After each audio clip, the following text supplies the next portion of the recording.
Okay, let's unpack this.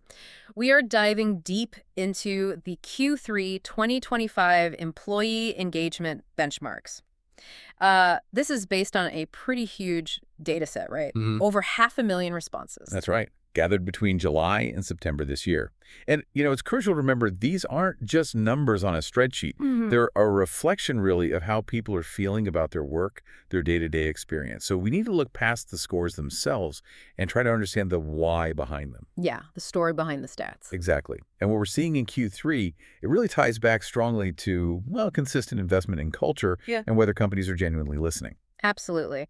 So our mission today is to give you a quick, clear picture of the workforce pulse. Mm. Which sectors are doing well, where are the cracks showing up, and maybe which company sizes are feeling the most pressure right now. Right.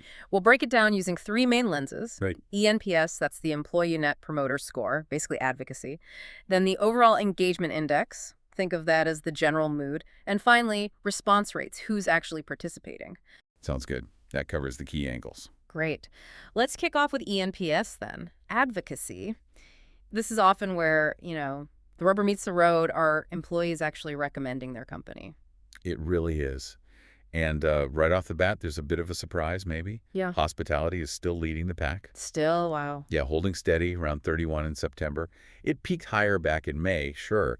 But for a sector with, let's be honest, notoriously high turnover, Yeah, definitely. that stability at such a positive score is pretty remarkable. It suggests something's working on the ground level, managerially perhaps. Interesting. Okay, who else is doing well? Technology. Technology had a strong quarter, climbed from 31 up to 35 between April and September. Okay. That likely points to maybe effective communication around career growth, future prospects, things tech employees really value. Makes sense. And professional services. Also looking healthy, pretty steady in the low 30s, consistent performers there. Right. But what about the big movers? Were there any major swings? Oh, definitely. The biggest leap, I'd say, came from nonprofits.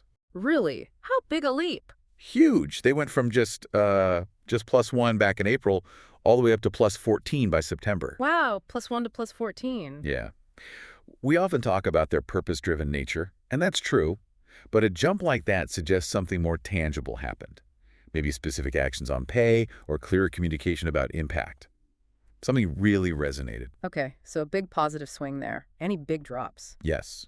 Creative and media took a significant hit. They slid from 29 down to 17 over the same period. Ouch. 29 down to 17. Yeah, that's a worrying drop. It could reflect instability in the industry, perhaps job security concerns really filtering through to sentiment. Fair enough.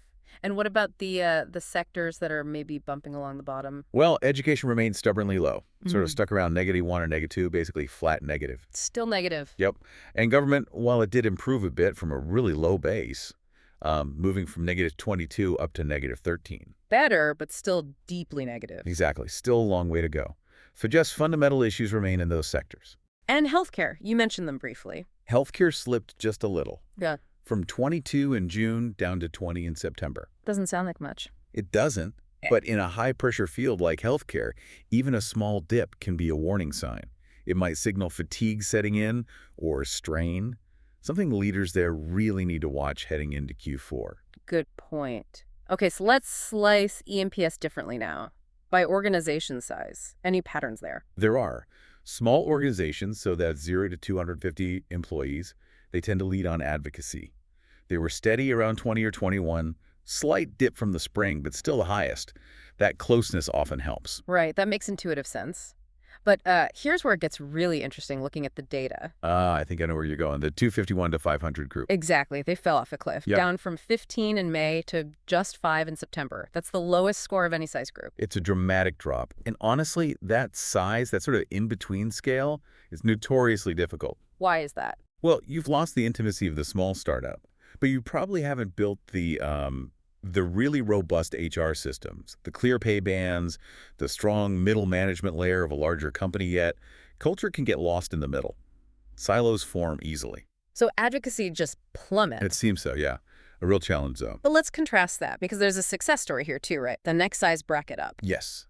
The 1,001 to 5,000 employee group, their scores more than doubled. Doubled. From what? They went from 6 back in May up to 14 in September. Okay, that's impressive. From 6 to 14. It really is. And it shows something important. Yeah, you can fix this stuff at scale. It proves that investing in culture, actually acting on feedback, it pays off even in larger organizations. It's Yeah. not just about size, it's about intentionality. That's a great takeaway. What about the giants, the 5001 plus club? They slipped a bit. They were around 14 in the spring, down to 9 by September. Still positive, but a decline. Right. And at that massive scale, the challenge is often complexity, bureaucracy. Without really strong, constant feedback loops, it's easy for employees to feel disconnected, Mm. and advocacy can erode. Keeping momentum is tough. Okay, that's advocacy covered.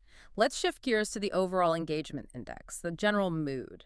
Did we see an overall shift in Q3? We did, yeah. Yeah. A slight lift overall, up to 7.5 from 7.2 in Q2, so moving in the right direction. That's good. And any specific components of engagement standing out? Pride actually saw the strongest lift. It hit 8.1. That suggests people are feeling, a stronger sense of purpose or connection to the work itself. Interesting. And loyalty. Loyalty is lower, sitting at 6.6. So maybe people feel proud of what they do, but perhaps aren't feeling that deep commitment to stay with the company long term. That's a potential gap. Hmm. Okay, breaking the index down by industry, does it mirror the eNPS scores? Largely, yes. Technology leads again at 7.9, with professional services close behind at 7.7. Shows that high advocacy often goes hand in hand with strong day-to-day engagement. Makes sense. And maybe a useful benchmark for you listening. Generally, we see anything below a 7.0 on this index as a sign of, well, pretty persistent systemic issues that probably need urgent attention. Okay, a 7.0 threshold. So using that, who's falling below? Well, consistent with their low eNPS, education and government are down around 6.4 to 6.8. Below 7.0. Warning signs flashing. Oh, absolutely. Yeah. That kind of score indicates pretty widespread disengagement. Mm-hmm. For leaders in those areas, more frequent check-ins, maybe pulse surveys, are probably needed just to figure out what the specific daily frustrations are. And what about healthcare and, say, housing associations? We saw healthcare's eNPS dip slightly. Right. They're both sitting in the mid-sevens on the engagement index. So that's solid, above that 7.0 line. Okay. But when you pair that solid but not stellar engagement with a slight dip in advocacy we saw for healthcare, it suggests, yeah, people are engaged, working hard, but maybe, just maybe, nearing burnout. An opportunity for improvement, definitely. Let's look at size again for the engagement index. Does it reinforce that mid-size struggle we saw with eNPS, the 251-500 group? It does, unfortunately. They actually started the quarter reasonably okay at 7.4, but then they dipped down to 7.2 in August and held there in September. So a dip matching their eNPS crash. Exactly. It shows how even a seemingly small dip in overall engagement, that day-to-day mood, can translate quickly into lower advocacy. People feel less connected, less positive, less likely to recommend. Right. And conversely, the turnaround group, the 1,001 to 5,000 employees, did their engagement climb too? It did, gradually but consistently, from 7.1 up to 7.4 by September. Okay. So that confirms that whatever positive changes they were making, likely in response to earlier feedback, were having a real felt impact on the daily employee experience by Q3. It shows change is possible even in bigger firms. Good to see. And the very largest, 5,001 plus Summit, they had flat-ish eNPS. What about engagement? Also flat and low, stuck at 6.8 throughout the quarter. Below the 7.0 mark again. Right. And when you see flat, low engagement at that huge scale, it points to systemic issues. It's not just one team or one bad manager. It suggests things like cumbersome processes, lack of clarity, maybe feeling like a cog in a machine. Solving that needs system-level thinking, not just local fixes. Okay, final piece of the puzzle, response rates, participation. We talk a lot about scores, but if people aren't even answering the survey. And you're flying blind, essentially. Participation is fundamental. It's a measure of trust, really. Do employees believe it's worth their time? Do they trust something will happen with the feedback?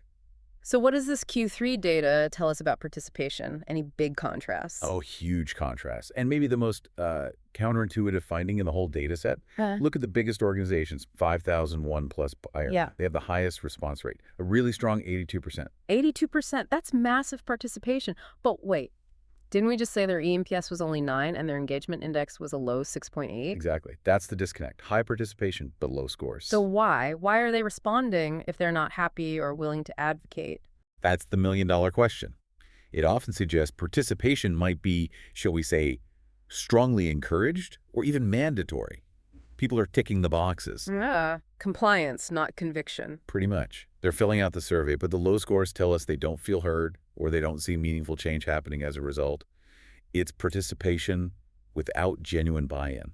It erodes trust over time. Okay, that's fascinating. Now, what about the other end of the spectrum? Which industries are really struggling to get responses? The lows are really low. Health is down at just 12%, 12%. and education at 24%. Startlingly low. Wow.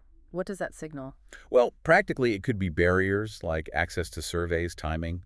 But fundamentally, weights that low almost always point to a lack of psychological safety, Meaning? meaning employees are either worried about confidentiality, unsure how the feedback will really be used, or perhaps they've just given up.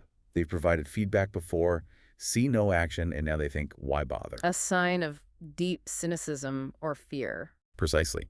Contrast that with hospitality at 83% participation, or even creative and media at 77%. What creative and media scores crash. They did, but their high participation suggests employees are still motivated to speak up, perhaps because things are bad. They might see the survey as one channel to voice that distress. So high participation isn't always good news if the scores are low, and low participation is almost always bad news. That's a good way to put it. The core lesson really is consistency. When employees trust the process, feel heard, and actually see tangible action based on their feedback, like that 1,000 or 5,000 group who doubled their eNPS, then participation and advocacy tend to rise together. That's the healthy pattern. Okay, we've covered a lot of ground, a really mixed picture in Q3. We saw nonprofits really taking off, connecting mission to action perhaps, creative and media hit turbulence, and that mid-sized group, the 251, 500 employees, facing really acute challenges across the board. Yeah. The big takeaway for me seems to be that purposeful action, genuine listening, and follow-through matter more than just your industry or your size. Absolutely. The pattern is consistent. Where you see organizations struggling with low advocacy or low engagement, you almost always see them struggling with participation too. It suggests the foundation trust and the basic feedback loop needs fixing first. If you can't get people to talk honestly, you can't fix the problems. Makes total sense. And maybe this leaves you, the listener, with a final thought to chew on as you look towards Q4 and beyond. We saw those very large organizations, the 5,001 plus group, have the highest participation rates, but some of the lowest advocacy and engagement scores. Right, that disconnect. So the question to mull over is, what really happens to long-term trust, to morale, maybe even to retention, when employees feel obligated to participate in listening exercises, but deep down they suspect or know that their voice isn't actually leading to meaningful change at a systemic level? Are they just shouting into the void? That's what the data seems to hint at for potentially millions of employees, something to definitely think about.